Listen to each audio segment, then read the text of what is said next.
Hi! Welcome back to our new series, Books in Bits, where we take a comic book story and break it down into bite-sized chunks, without too many spoilers. Today we're continuing Batman Hush by Jeff Lobe and Jim Lee. Last time, Bruce arrives in Metropolis and communicates with Oracle using Lois Lanes' computer at the Daily Planet. Later, he breaks into Lex Corp to find out who has been buying up quantities of bioengineered ethylene.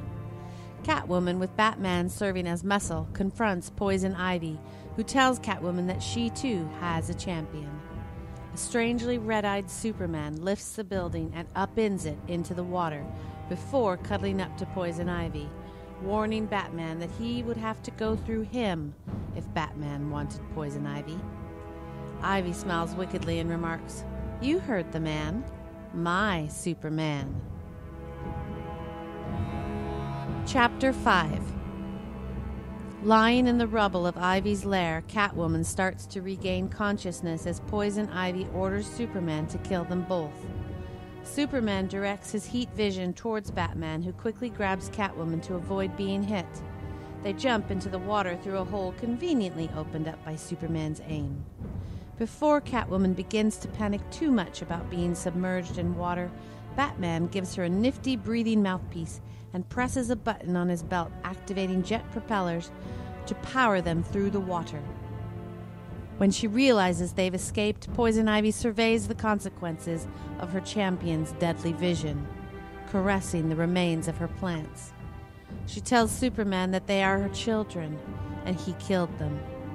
She kisses Superman to bring him more deeply under her control and tells him that there is one more thing she needs him to do. Batman leads Catwoman into a tunnel he's discovered that was built by Lex Corp, who had it lined in lead. Guided by Oracle, they begin to make their way through it. Batman tells Catwoman that Superman will eventually find them, and he plants several timing devices around the walls. They debate the best way to defeat Superman, and we see Batman curl his hand into a fist and glare at a glowing green ring. A caption shows him thinking, "You don't come to Metropolis and not be prepared to meet him." They finalize the rest of the plan, and Catwoman gives Batman a kiss, telling him that she's not convinced he'll be in the shape to do it after the fight. Catwoman leaves just as the walls begin to shake, and Superman bursts into the tunnel alarmingly close to Batman. Batman lands the first punch, slowing Superman down, a result of that mysterious green kryptonite ring. As they continue to fight, Batman activates a hypersonic sound wave, disrupting Superman's super hearing and giving him a painful headache. Killing time until the devices on the wall explode, filling the tunnel with a blinding light.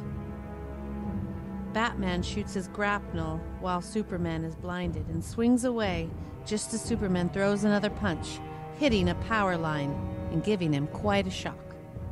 Superman soon follows Batman to the surface and grabs a truck to finish Batman. Batman shouts, "Look up! You can either save her or fight me." Superman looks up and sees Catwoman forcing Lois Lane along a flagpole. Lois elbows Catwoman in the stomach but loses her balance and falls off the pole. Superman speeds to her rescue, catching her in midair, breaking Poison Ivy's spell with his decision to help someone else. Batman later explains that Poison Ivy had laced her lipstick with kryptonite to put Superman under her spell. Shortly later, Poison Ivy is back in her hotel room with the money when she looks up and sees Batman. She turns to run, only to see Superman, no longer under her spell. She makes for the door and opens it, only to be met by Crypto, Superdog. So that's how they found her.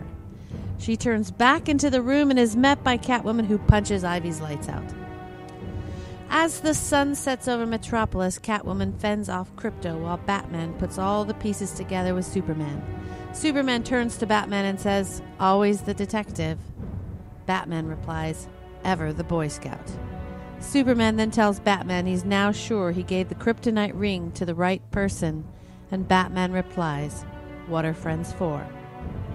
On a distant rooftop, a bandaged figure watches them through binoculars. What are friends for? That's all for today. We hope you enjoyed this video. If so, give it a like, and we'll be back soon with Chapter 6 of Batman Hush. Don't forget to subscribe, and take a look at our website, cosmic-comics.eu, for Batman and other back-issue comic books. Bye for now.